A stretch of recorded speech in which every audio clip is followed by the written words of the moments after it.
Alhamdulillah, pada pagi hingga ke petang tadi, persidangan wanita UMNO Malaysia, persidangan Pergerakan Pemuda UMNO Malaysia, persidangan Puteri UMNO Malaysia telah berjalan dengan jayanya. Alhamdulillah. Jadi banyak pandangan-pandangan, banyak komen-komen yang kita dengar daripada ucapan dasar yang dibuat oleh Datuk Seri Noraini Ahmad, Ketua Wanita UMNO, daripada ucapan dasar Datuk Dr. Ashraf Wajidi, Ketua Pemuda UMNO, daripada ucapan dasar Datuk Zahida Zariq Khan, Ketua Puteri UMNO, dan juga ucapan-ucapan yang dikeluarkan oleh para perwakilan. Begitu juga dengan ucapan penggulungan mereka.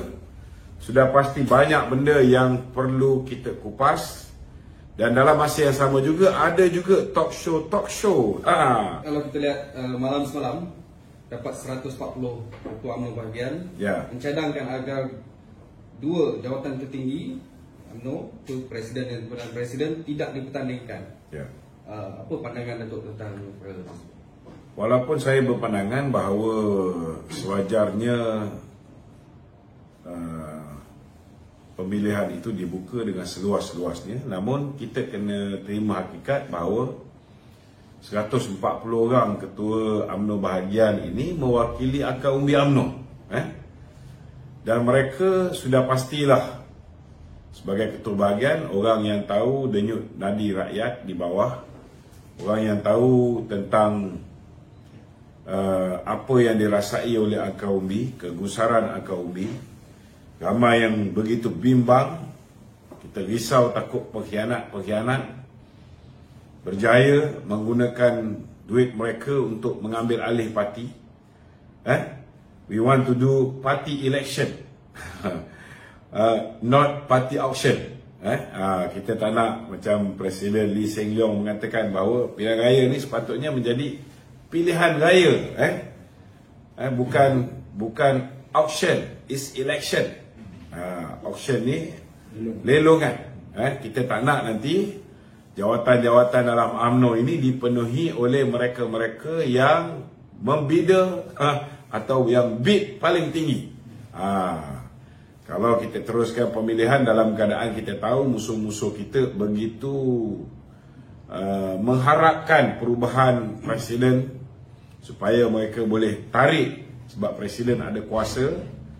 Dia juga merupakan pengurusi Barisan Nasional. Dia ada kuasa untuk menarik BN untuk menyokong apa dipanggil calon Perdana Menteri lain.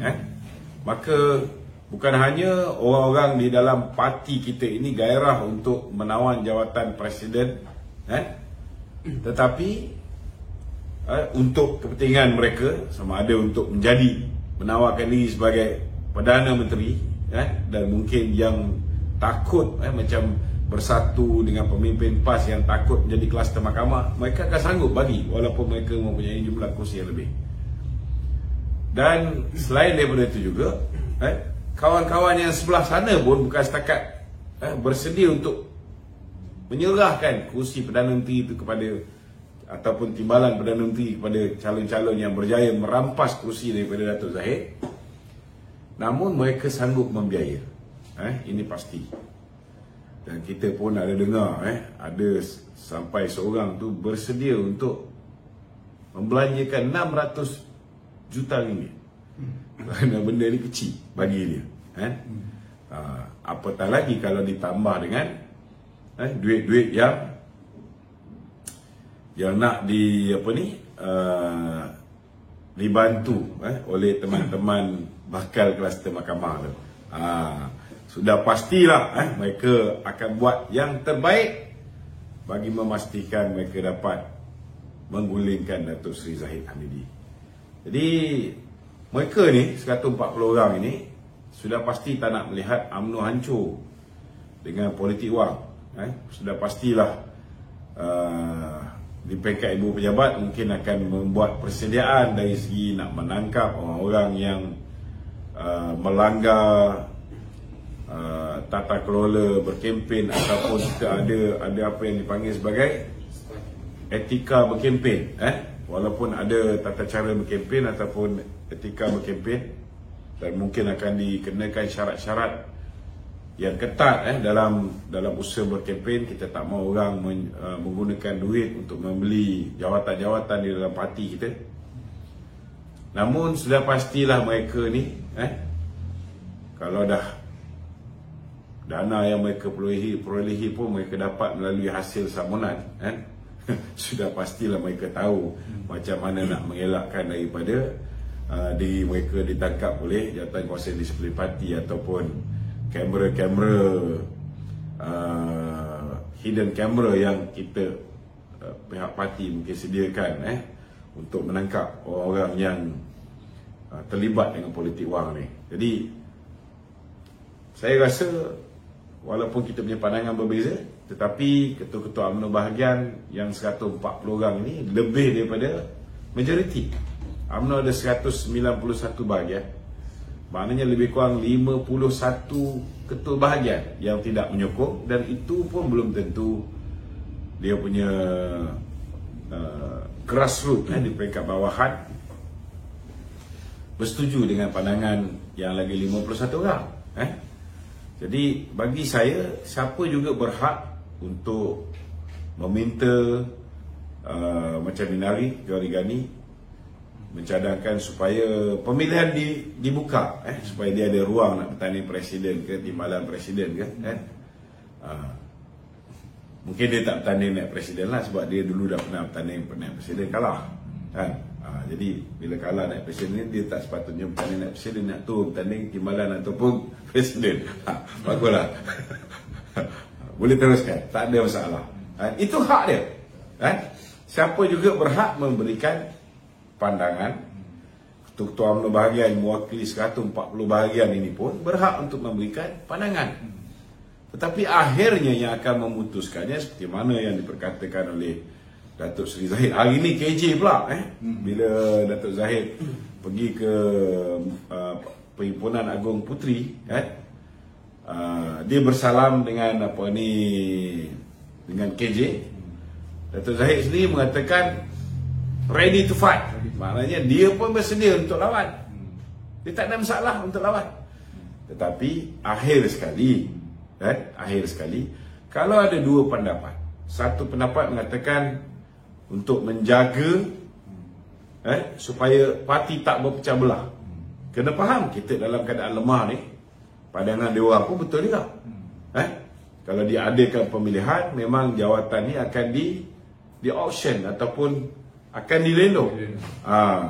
Yang billionaire dapat backup daripada Mahathir ke, daripada Syed Muhtar Al-Bukhari, memang dia tak ada masalah buat duit ni. Yang Isyamuddin pun dia dapat backup daripada Muhyiddin pun, dia pun tidak ada masalah. Kalaulah dia dapat backup daripada Muhyiddin, dia punya duit Ecovest pun tak habis. So itu pandangan mereka. Tapi akhirnya kalaulah benda ni dibawa dalam Perhimpunan Agung UMNO, sebab Perhimpunan Agung UMNO ialah tempat orang memberikan pandangan. Mereka bebas untuk memberikan pandangan. Sama ada pandangan dia mahu diadakan pertandingan, dibuka seluas-luasnya, ataupun pandangan mereka merasakan bahawa jawatan nombor satu atau nombor 2 tidak dipertandingkan. Tapi Tok Mat pun mengatakan bahawa nombor 1 jangan dipertandingkan, nombor 2 bertanding. Itu hak Tok Mat juga. Semua orang boleh beri pandangan. Tetapi akhirnya kalau benda ni jadi usul atau dibincangkan di dalam Perhimpunan Agung UMNO yang akan bermula esok di peringkat tadi di peringkat saya, maka akhirnya yang akan menentukan ialah para perwakilan. Kalau para perwakilan memutuskan mereka nak supaya dipertandingkan, maka tidak ada orang boleh halang pertandingan itu daripada diadakan.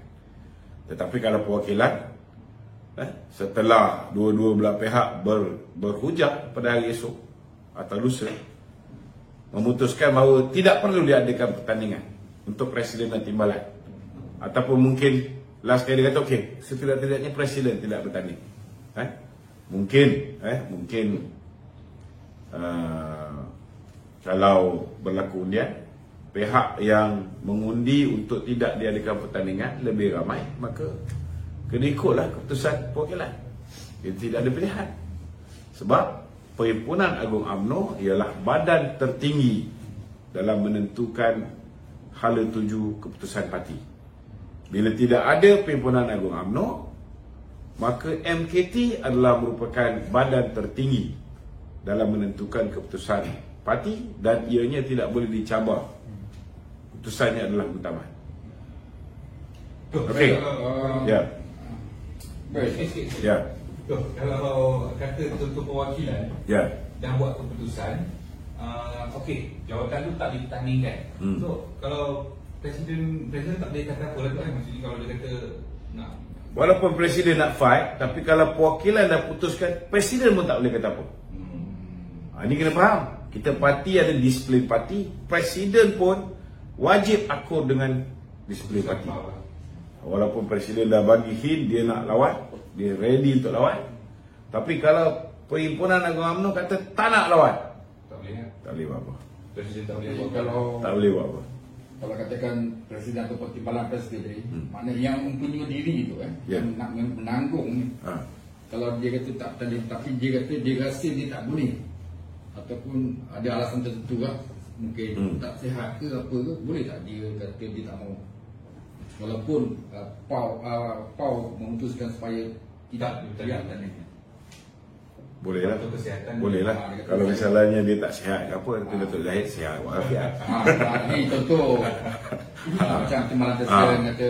Sebab itu juga merupakan hak asasi manusia. Hak seorang ahli. Sama ada dia bersetuju untuk dicalonkan ataupun tidak. Itu hak dia. Ada tadi saya dengar ucapan daripada Johari Ghani mengatakan parti-parti lain pun buat pemilihan dan tak ada masalah. Siapa kata tak ada masalah?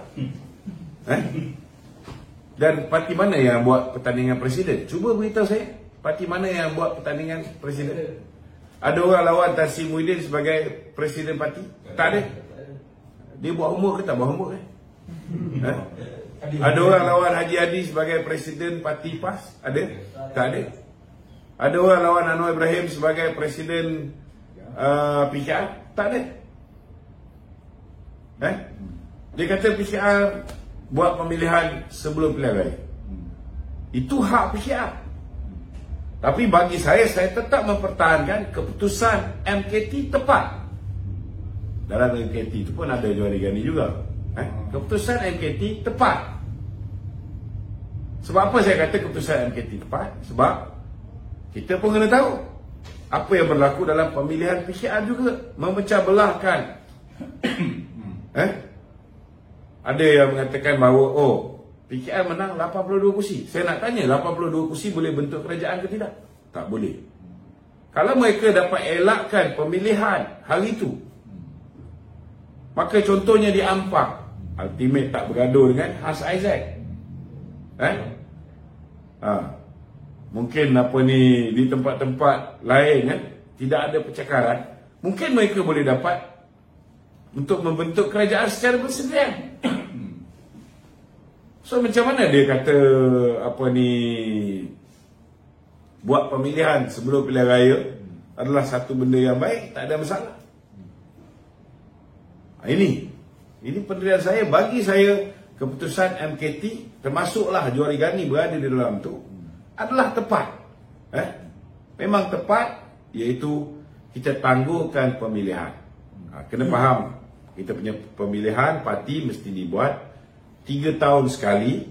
Selepas 3 tahun memang ada di dalam perlembagaan, boleh kita anjakkan, boleh kita tangguhkan sehingga maksimum 18 bulan. Tetapi bila dah dekat maksimum 18 bulan, kita buat satu pilihan raya Perhimpunan Agung khas, meminda perlembagaan kita. Kita bukan lagi buat pemilihan setiap 3 tahun sekali, tetapi kita ubah perlembagaan kita. Mulai daripada sekarang, pemilihan parti bergantung kepada tempoh parlimen di peringkat persekutuan. Ini kena faham. Biasanya tempoh penuh parlimen 5 tahun. Kalau kerajaan mengambil keputusan, kerajaan itu mengambil keputusan untuk membubarkan parlimen selepas 5 tahun, maka pemilihan parti mesti dibuat dalam tempoh 6 bulan selepas pilihan raya persekutuan, bukan pilihan raya negeri. Ada juga yang berpandangan bahawa kalau diadakan pilihan raya negeri bulan 5 ni, kita boleh postpone lagi 6 bulan. Ini tak berapa tepat. Sebab pilihan raya yang 6 negeri yang belum buat ni ialah pilihan raya negeri. Tetapi bila kita buat pindaan perlembagaan, bila kita buat pindaan perlembagaan, kita nyatakan dengan jelas bahawa pemilihan parti mesti dilakukan dalam tempoh 6 bulan selepas pilihan raya umum. Bila last kita buat pilihan raya umum? 19 November. Bila genap 6 bulan? 19 Mei. Maknanya sebelum 19 Mei mesti buat pemilihan parti. Tak boleh tangguh. Tak boleh tangguh. Nak bertanding tak bertanding, Perhimpunan Agung UMNO ataupun Perhimpunan Agung khas boleh membuat keputusan ni. Dia nak satu kapal tak bertanding pun boleh, kalau dia orang nak buat. Tetapi janganlah buat macam tu, kan? Ada soalan lain? Jawab tak? Ada yang kita tertinggal? Okey tak? Kita lihat ada pihak yang mahu jawatan ditandingkan, ada pihak yang tak mahu jawatan ditandingkan. Tidakkah sekiranya jawatan ni tidak ditandingkan, top 2 ni tidak ditandingkan naratif begitu? Dia sebenarnya macam ni. Macam mana kita nak kata ianya menyekat demokrasi kalau ianya diputuskan oleh para perwakilan? Setiap ucapan dasar Presiden boleh cakap, Presiden boleh buat dalam pembentangan ucapan dasar dia. Tetapi kalau tidak diluluskan oleh perwakilan, tak lulus. Tak boleh dianggap sebagai keputusan. Ini kita faham. Sama juga kalau ada pihak, contohnya seorang daripada jurucakap itu mewakili 140 ketua bahagian yang tak mahu diadakan pertandingan di peringkat Presiden dan Timbalan. Dan ianya dibahaskan. Orang ni setuju, orang ni tak setuju. Last kali angkat tangan. Kalau dikira jumlah yang menyokong supaya tidak dipertandingkan lebih ramai daripada jumlah yang menentang, Presiden pun tak boleh buat apa-apa. Sebab itu sudah menjadi keputusan parti. Kalau Presiden tak bersetuju, dia kena buat satu lagi mesyuarat Agung khas, kena bentangkan balik, bagi rasional baru dan sebagainya. Tapi tak pernah ada orang buat lah 2 kali buat mesyuarat Agung khas. Itu demokrasi. Itu demokrasi. Itu demokrasi. Dan termasuk dalam perlembagaan. Ya. Dan itu pun yang sekarang ni mereka sedang buat. Mereka sedang berkempen. Apa yang Tun Faizal, apa yang Jalil Baker, dan nyamuk-nyamuk yang lain ni sedang buat kerja. Raja Petra, dia ni orang PAS. Kalaupun dia dibayar, mungkin dibayar oleh pihak Perikatan Nasional. Rupa-rupanya ada pun juga dapat duit daripada UMNO ni. Tapi UMNO pengkhianat lah, kluster pengkhianat. Dia berkempen. Apa yang Tun Faizal buat sekarang, dia tengah buat live. Apa yang ditulis oleh Jalil Baker, apa yang di-livekan oleh Raja Petra, itu adalah kempen. Malah hari ni saya berani cakap, Bernama TV pun hari ni cuba menghasut rakyat untuk menolak Presiden UMNO ni. Dia tak sedar bahawa hari ni Presiden UMNO adalah timbalan Perdana Menteri. Dan Bernama TV ni merupakan media kerajaan. Contohnya pagi tadi pukul 10 pagi, saya tonton ruang bicara. Saya dengar seorang profesor Taufik. Dia terang-terang dia menghasut perwakilan supaya dia memberi gambaran bahawa kalau kita tidak mengadakan pertandingan itu macam kita menolak perubahan. Dia kata kita kena ubah pemimpin yang yang ada kes mahkamah dan sebagainya. Ini. So kita nak tanya juga, bernama TV ni, TV pembangkang ke? Masih lagi di bawah telunjuk Mahathir ke? Kalau masih lagi di bawah telunjuk Mahathir, maka sewajarnya lah kita harap Menteri Komunikasi tengok-tengokkan bernama TV ni. Kita ni dah berada di dalam kerajaan perpaduan. Jangan kita benarkan mana-mana pihak yang dilantik zaman Mahathir dulu hari ini meneruskan agenda Mahathir. Hari ini mereka ni seolah-olah berkempen untuk calon-calon yang menentang Datuk Seri Zahid dan bawa naratif-naratif yang bukan-bukan. Hari ini dah terbukti Datuk Zahid adalah mangsa selective prosecution, pendakwaan terpilih, malicious prosecution, pendakwaan berniat jahat, dan politically motivated prosecution, pendakwaan yang bermotifkan politik.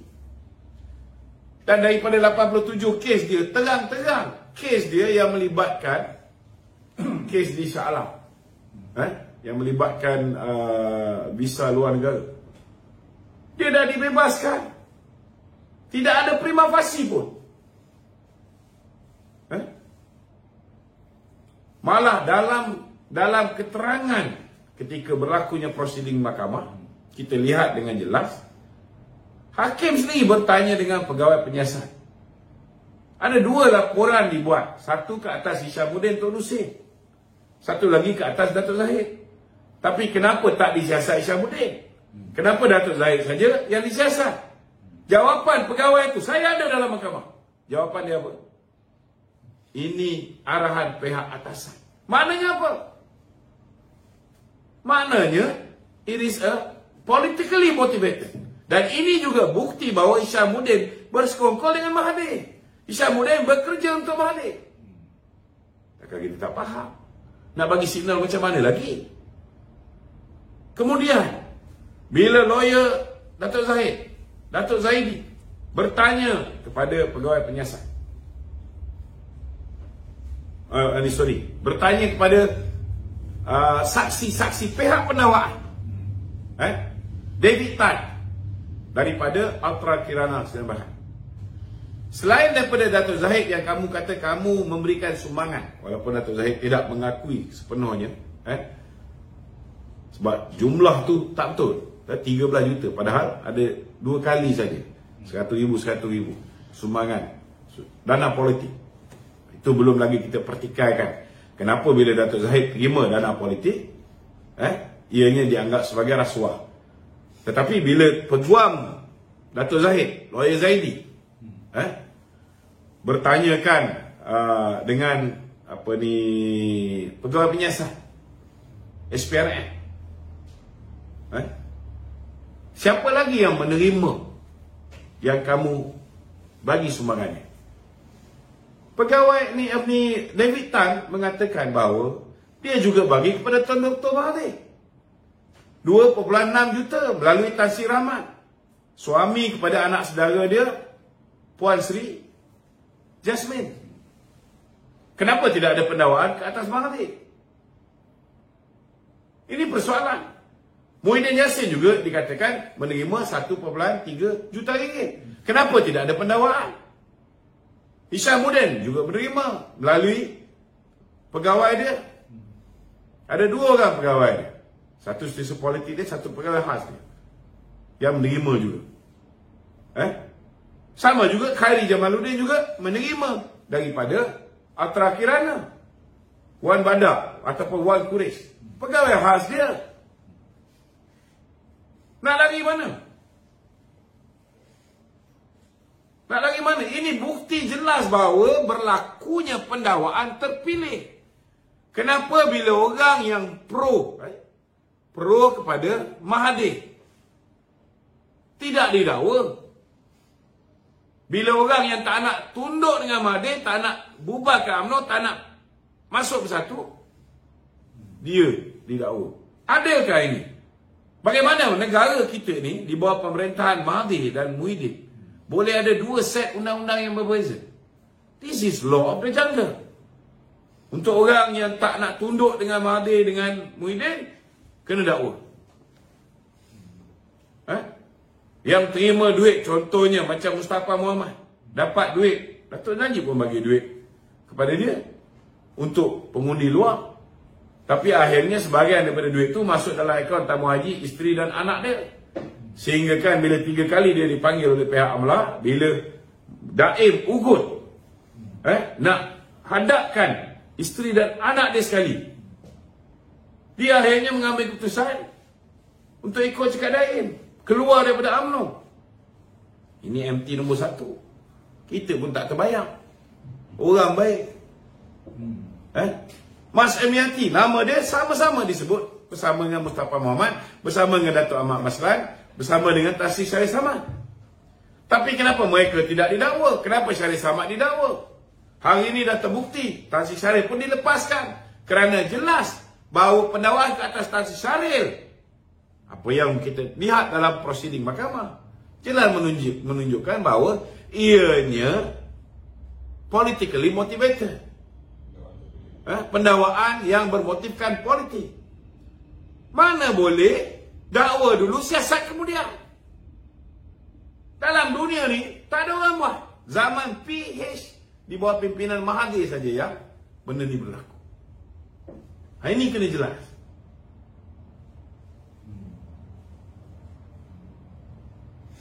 Okey? Okey tak?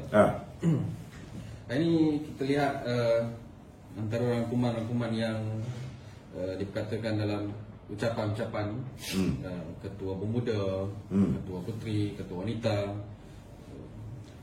Mereka senada agar pengkhianat-pengkhianat ni disingkirkan daripada parti, putih-putih dan tempatan, dan tidak diberi muka.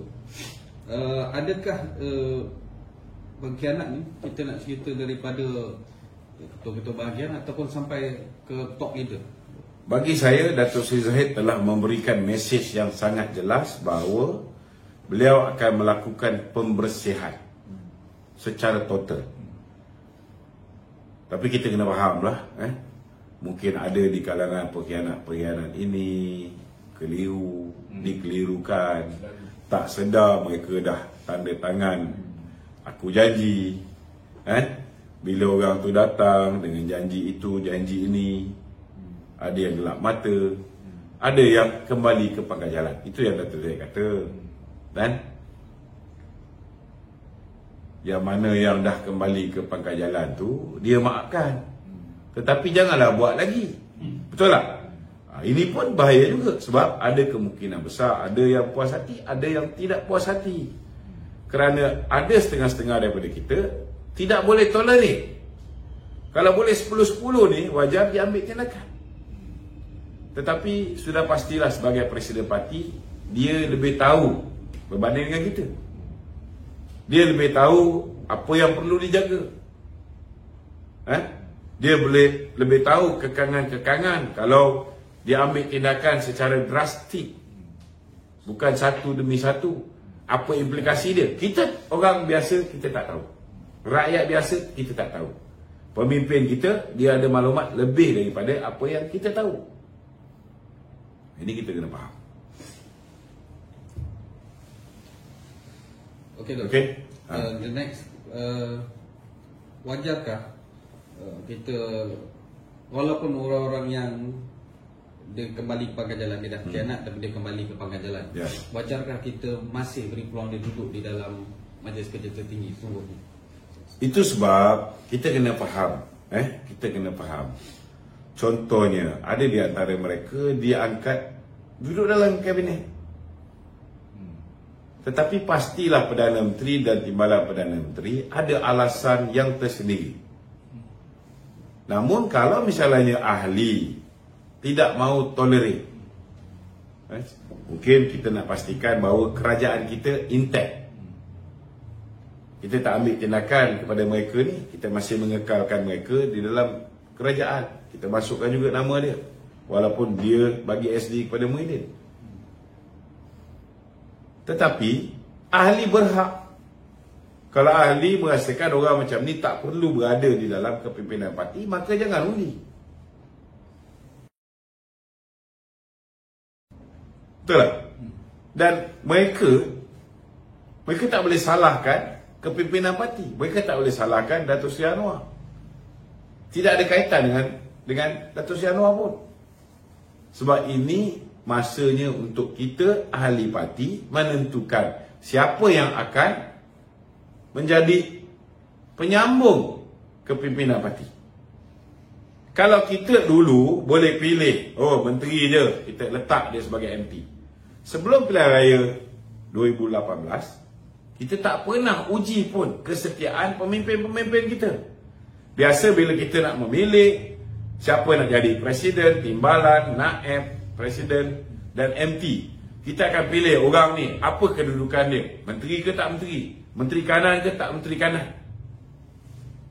Barulah kita letak dia di presiden ke, timbalan ke, naib presiden ke. Apa kedudukan dia dalam GLC contohnya, kita ambil kira juga. Kita tak pernah fikir bahawa kita kena ambil kira soal kesetiaan. Kerana 61 tahun Barisan Nasional memerintah, kita tak pernah kalah. Bila tak pernah kalah, kita tak pernah diuji. Tetapi lepas 2018, baru kita sedar. Ada yang dah pernah menjadi Menteri Pertahanan, ada yang pernah menjadi pemangku timbalan presiden. Bila kita kalah, dia lari, tak cukup tanah. Bukan setakat dia lari tak cukup tanah, dia bantu pula musuh kita, Tuan Mahathir, untuk pujuk orang kita menyertai bersatu. Bawa lagi MP kita menyertai bersatu. Hasut pemimpin-pemimpin UMNO di Sabah menyertai, lompat beramai-ramai pergi ke bersatu. Dan orang ni masih lagi buat kerja yang sama lepas pilihan raya umum ke-15, buat benda yang sama. Hasut 10 orang, bagi SD pada Muhyiddin. Takkan kita tak nak ambil tindakan lagi? Sampai bila kita nak tolerate benda-benda pelanggaran disiplin begini? Tak boleh. We got to be firm. Kalau parti kita tak jaga disiplin parti, lingkup parti tu. Jangan hanya fikir nak jaga parti ni kena bebas, siapa pun nak bertanding boleh bertanding. Tak ada masalah selagi kau tak melanggar disiplin parti. Tapi kalau kau dah langgar disiplin parti, engkau pun nak bertanding, nak menguasai parti, boleh terus berangan. Buatlah TikTok ke, buat video ke, boleh terus berangan. Tak ada masalah. Tapi bila tiba masanya, bila Jawatan Kuasa Disiplin Parti sudah memberi cadangan kepada MT, terimalah keputusan. Kita tak lupa ramai pemimpin-pemimpin UMNO yang menjadi mangsa KJ dengan kenyataan-kenyataan beliau. Kita tak lupa. Dan ramai orang cukup frust bila mana Hishamuddin menghasut 10 orang ni. Datuk Zahid boleh maafkan. Itu hak batang tubuh Presiden untuk memaafkan 10 orang yang telah memberikan SD kepada Muhyiddin Yassin. Tetapi dalam usaha, kalau adalah siasatan, kita tahu siasatan ni dah nak sampai hujung ke atas Hishamuddin mendapati bahawa beliau memang dah langgar disiplin parti. Kalau MT UMNO memutuskan untuk mengambil tindakan kepada Hishamuddin, Datuk Zahid pun tak boleh buat apa. Datuk Zahid kena akur.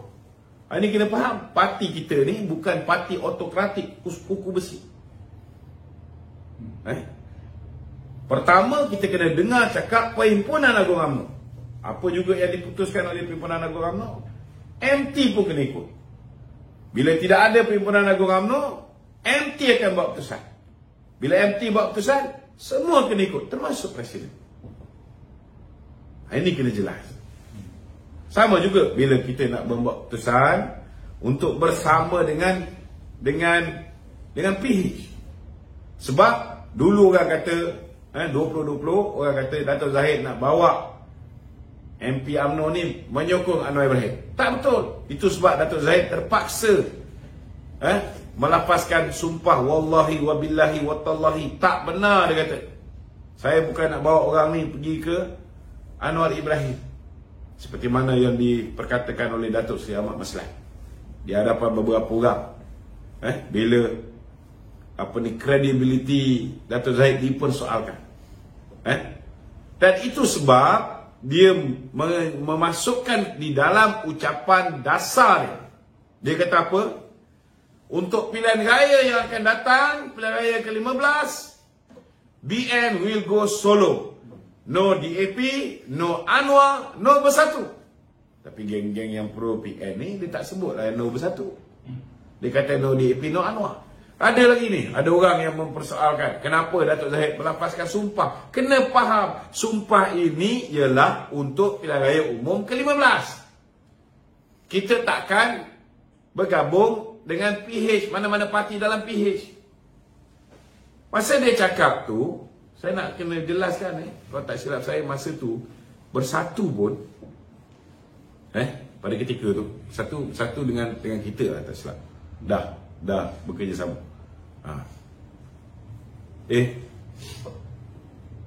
Masa tu Bersatu dah kerjasama dengan kita, Bersatu dah mainkan kita.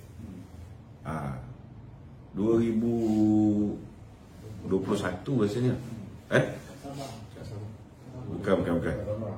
Selepas tu 2021.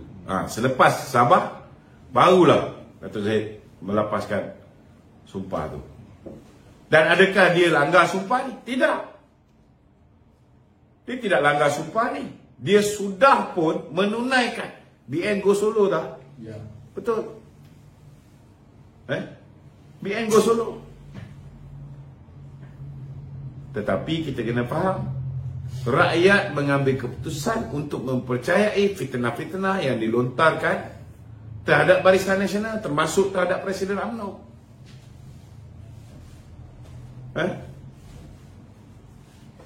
Dan mainan politik wang juga mempengaruhi setengah-setengah daripada anak-anak muda kita untuk menyokong Perikatan Nasional. Dan kita juga tidak nafikan bahawa PAS berjaya dengan kempen dia seolah-olah mengundi PAS sama dengan masuk Islam, bersama PAS sama dengan masuk Islam, tak bersama PAS macam kita ni semua kafir. Seperti mana yang Ketua Pemuda PASIK mengatakan bahawa undi PH dengan undi BN masuk neraka. Orang muda yang rambut merah, semayang pun tak semayang, tapi hati dia nak Islam. Dia ingat masuk PAS ni, menyokong undi PAS ni, maka dia selamat akhirat. Ada juga orang muda kita ni kadang-kadang confuse, dia tak faham apa pun. Ada lagi yang tak faham. Dato' Seri Ismail Sabri dia kata kita sokong apa yang Dato' Seri Ismail Sabri nak bagi kepada orang-orang muda. Maka pilihan raya nanti kita akan bagi sokongan kepada Perikatan Nasional.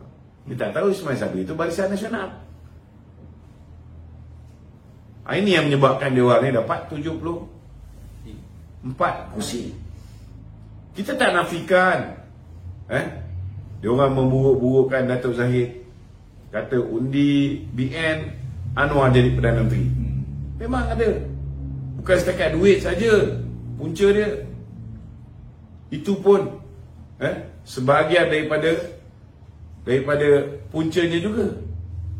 Yang Tun Faizal mengutuk kenyataan-kenyataan Tok Mat ketika ucapan perasmian saya semalam.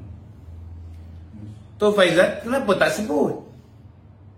Salah satu sebab punca kita kalah termasuklah manusia macam Tun Faizal dan bos dia duduk dalam UMNO tapi khianat UMNO, sabotaj UMNO. Duduk dalam kerajaan tetapi apa yang dia buat tak menguntungkan BN, lebih menguntungkan Perikatan Nasional. Kerana mereka pun tak mau lihat BN ni menang dan boleh membentuk kerajaan bersendirian. Mereka juga merasut supaya pilihan raya ditangguhkan seberapa lama yang mungkin, supaya mereka punya projek-projek dapat bertukar menjadi rezeki dia. Bukan kita bodoh, kita tahu kalau kita buat pilihan raya bulan 3 selepas pilihan raya negeri Johor, ada jadi macam ni? Tak ada. Kenapa itu tak dibangkitkan? Sabotaj parti daripada dalam ni lagi teruk, berpakat dengan musuh kita, supaya akhirnya bila BN tak boleh membentuk kerajaan secara bersendirian, BN terpaksa bekerjasama dengan Bersatu dan PAS. Akhirnya tengok, lagi parah. Bersatu dengan PAS undi lagi banyak, kursi lagi banyak menang daripada kita. Sebab apa? Sebab ada ni gunting dalam lipatan, musang berbulu ayam, tak kira lah Anwar musang ke Anwar tak musang ke, orang-orang macam ni membantu menjahanamkan kita. Duduk sebagai ahli UMNO, tetapi kiblat dia, kesetiaan dia lebih kepada Muhyiddin. So tepat sangatlah tindakan Presiden Parti nak melakukan pembersihan. Dan hari ini kita ucap tanya dan syabas kepada sayap-sayap yang juga mengesa, baik pemuda, baik Kak Ani punya ucapan tadi, Dr. Ashraf punya ucapan, yang minta supaya pengkhianat-pengkhianat ini diambil tindakan segera. Alhamdulillah. Okey tak? Ya. Yang 10 orang tadi tu. Ya. 6 daripada ni adalah UMNO tu. 4 tu komponen tu. Jadi yang 4 tu yang melanggar tu siapa? Saya rasa tak berapa tepat tu. Okay. Yang saya tahu komponen cuma 3 je. Tak, 4 orang tu. Dia saya tak pasti sama ada Arthur tu ada sign ke tidak.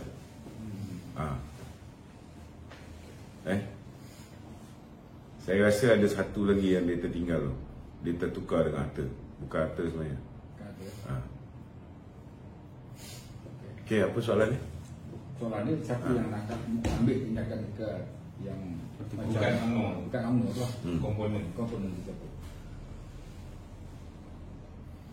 Kita UMNO hanya boleh ambil tindakan terhadap UMNO. Parti komponen, kalau kita nak ambil tindakan, pengurusi Barisan Nasional ataupun Setiausaha Barisan Nasional terus hantar surat kepada Speaker Dewan Negara memaklumkan pengosongan kursi itu disebabkan pelanggaran aku janji. Boleh? Dia tak perlu bawa ni tu. Dia tinggi BN dulu. Tak perlu. Tak perlu. Macam mana kau nak bawa Dewan Tertinggi BN? Diorang tu semua sekali orang yang duduk dalam Dewan Tertinggi BN. Ya. Bos-bos seorang ya. Biasa. Mana? Sarah Bandang ada? Okey. Ada lagi? Okey tak? Kita tahu kita kalah pada PRU tahun 2018, artinya kerana fitnah-fitnah yang ditawarkan oleh pihak lawan. Namun pada tahun 2022, antara faktor-faktor kita kalah adalah kerana perpecahan oleh yang dibuat oleh para pengkhianat dalam parti ini sendiri. Jadi tu hero-hero ni sekarang diorang ni sibuk menjadi juru cakap parti-parti lawan tu. Jadi masih lagikah kita? Itu sebabnya penyelesaian dia ialah seperti mana yang Presiden cakap. Kita kena buat pembersihan secara total.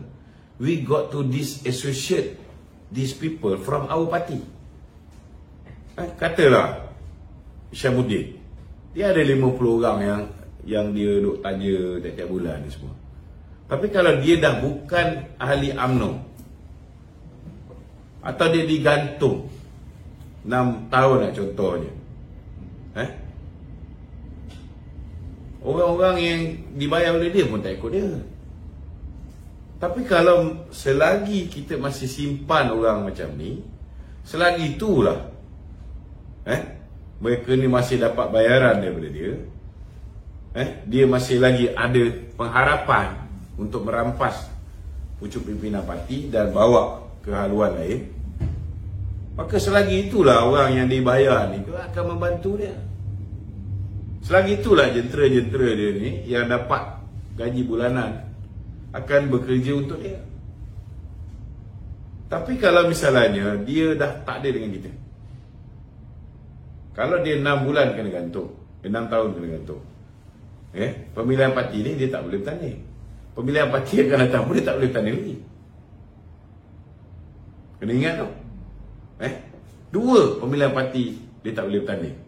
Kau rasa dia nak setia ke dengan UMNO? Sudah pasti dia takkan setia dengan UMNO. Dia ada kawan yang menunggu dia di Perikatan Nasional. Silai-silai bulan, Muhyiddin akan angkat Isyamuddin menjadi presiden yang baru menggantikan dia. Muhyiddin pun marah dengan Hamzah juga.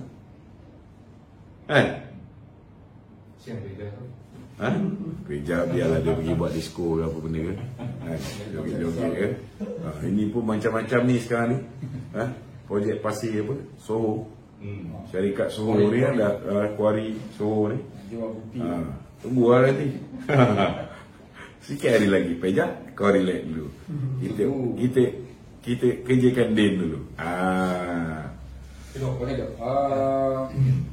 PRU 14 tu PRU 14, PRU 15 DN kalah ni sebab fitnah tadi tu yang gagal ditangkis oleh UMNO tu sebenarnya.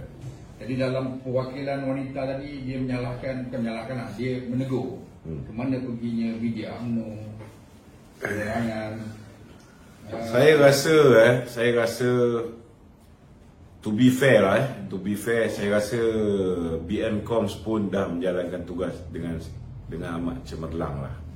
Tetapi kena ingat, apa yang diproduce oleh BN Coms banyak video-video pendek.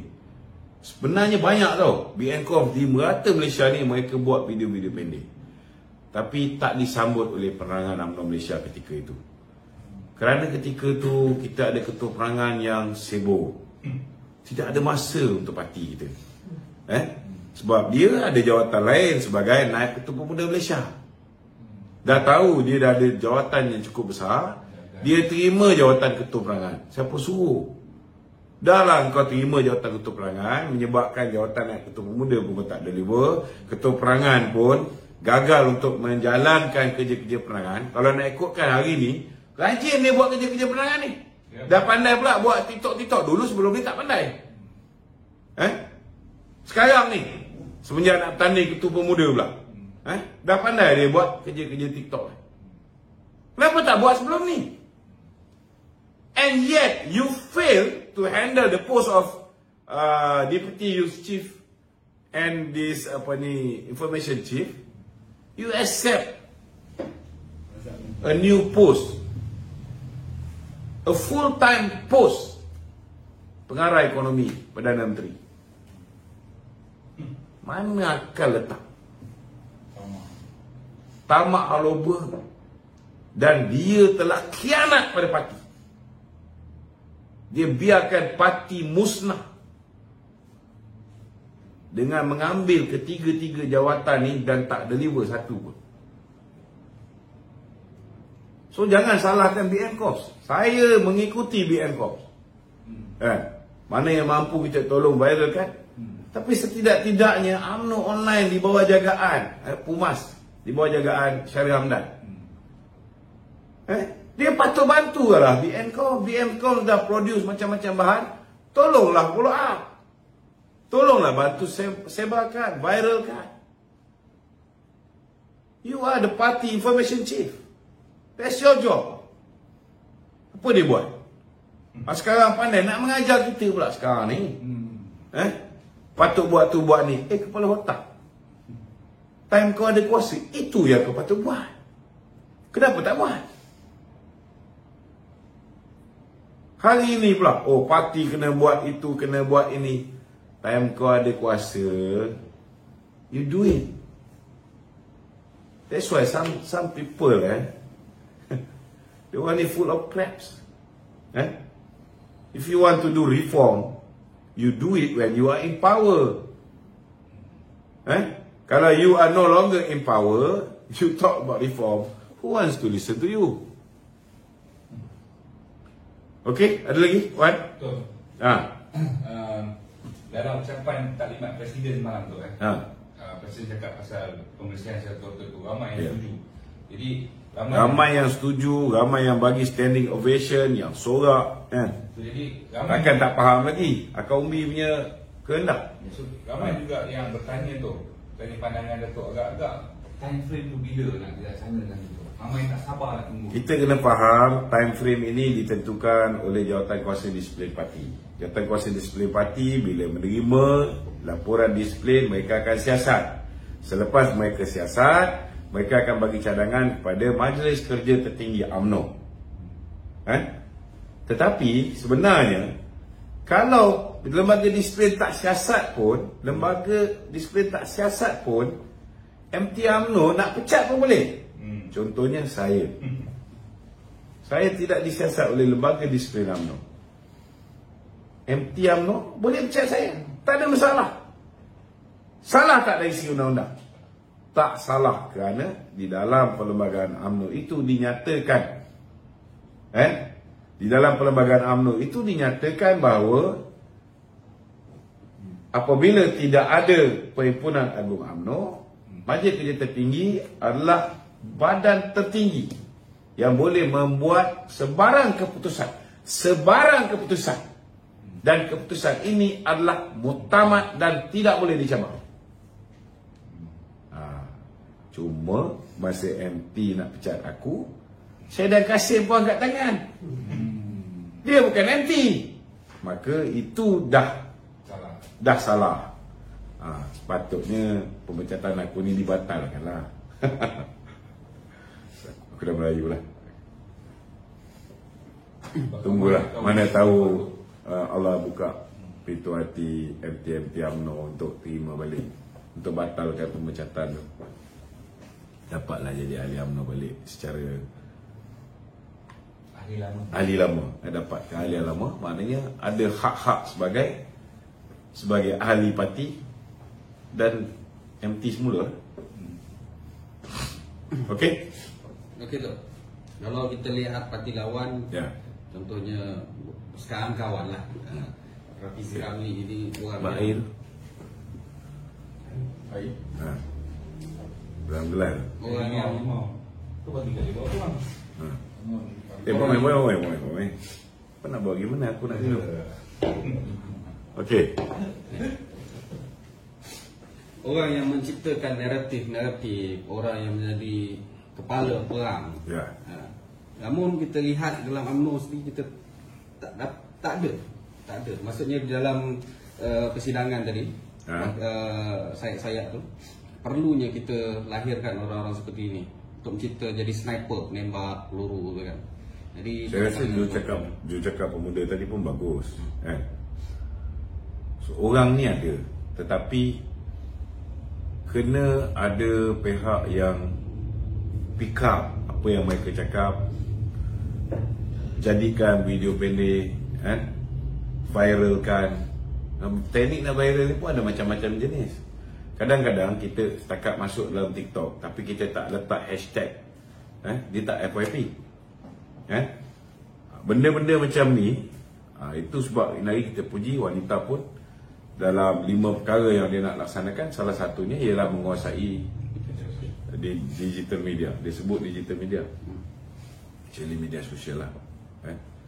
So memang perlu diajar bagaimana nak market kita punya video-video. Kalau kita ada pasukan yang kuat untuk menghasilkan konten-konten yang bagus, tetapi kita tidak ada orang yang marketkan pun, gagal juga. So kena ada concentrated effort, semua orang kena terlibat.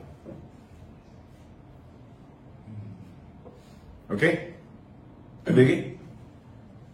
So jadi cakap, dia kata dia tak akan pertahankan jawatan sebagai ketua pemuda. So ramai yang macam dia kata lah, dia kata sebab dia tak berjaya untuk kalau orang muda pada pihak 15 lepas, so dia mengambil tanggungjawab lah untuk ni. Jadi pandangan tu? Pandangan saya, kita masuk pilihan raya secara bersama. Kita menang pun ianya dianggap sebagai kemenangan bersama. Bila kita kalah, it is a collective responsibility. Kita jangan jadi macam Joe Ghani, bila kalah pilihan raya disalahkan Najib. Kita jangan jadi macam Khairi Jamaluddin, kalah pilihan raya disalahkan Najib. Kita jangan jadi macam Mas Ermiati, kalah pilihan raya salahkan Najib. Jangan jadi macam orang-orang ni. Ini kita kena firm. So bagi saya, ialah ini bukan salah Dr. Ashraf seorang, ini salah kita semua. Dan Presiden pun minta supaya dia kekal sebab dia sebenarnya nak letak jawatan selepas kalah pilihan raya. Tapi kita dah nak buat pemilihan, maka dia tunggu sampai pemilihan. Kalau dia bercadang nak pergi bertanding jawatan lain ke. So bagi saya, kita tak boleh buat kata orang tu lah kan. Macam dia ambil tanggungjawab tu kerana gagal tarik orang muda. Okeylah, baguslah kan. Tetapi jangan sesekali kita letakkan kesalahan tu kepada orang lain. Saya kecewa, saya cakap terus terang, saya kecewa dengan pemuda, tapi bukan ketua pemuda. Saya kecewa dengan naib ketua pemuda. Kerana bila kita kalah pilihan raya, dia baru nak letak jawatan ketua perangan, dia dah tak deliver kerja naib ketua muda, dia tak deliver kerja ketua perangan. Sebab dia sibuk jadi pegawai ekonomi kepada Perdana Menteri. Lepas tu dia letak ketua perangan tu nak tunjukkan kepada dunia bahawa Datuk Zahid perlu letak jawatan Presiden Parti. This is very bad. This is very bad. Kau nak letak, kau letak lah. Kenapa tak letak sebelum pilihan raya? Bagi peluang pada orang lain untuk jalankan aktiviti penerangan parti. Parti ada peluang untuk dapat nafas baru. Bukan lepas pilihan raya kau letak jawatan yang kau tak sepatutnya ambil in the first place. Lepas tu kau nak tunjuk, oh I'm showing a good example. Patutnya Presiden Parti pun buat perkara yang sama. Presiden Parti is not the Prime Minister. Presiden Parti suruh bubar pilihan raya selepas Mac 2022. Kenapa kau tak nasihat Perdana Menteri ketika tu? Dia pengarah ekonomi, dia boleh nasihat Perdana Menteri. Dia tak nasihat. Kenapa tunggu sampai Datuk Najib masuk dalam penjara dulu baru nak buat pilihan raya? Dan hari ini 140 orang ketua bahagian juga menyatakan solidariti mereka kepada Datuk Seri Najib Tun Razak dan mengharapkan supaya diberikan keadilan ke atas Datuk Seri Najib. Dan kita ucap terima kasih kepada Datuk Seri Azalina, terima kasih kepada Perdana Menteri dan barisan kabinet beliau, dan juga Datuk Seri Zahid yang telah mengusahakan supaya RCI dilakukan ke atas dakwaan-dakwaan yang dibuat oleh Tan Sri Tommy Thomas. Bila Tan Sri Tommy Thomas punya buku ni masuk RCI, ianya akan disusuli dengan pendakwaan-pendakwaan selepas ini. Dan ini akan juga membantu kes Datuk Seri Najib. Kerana dia punya pendakwaan termasuklah campur tangan pihak eksekutif, campur tangan Mahathir di dalam Jabatan Peguam Negara, di dalam Badan Kehakiman. Semua benda akan terburai dan terbongkar. This is very good.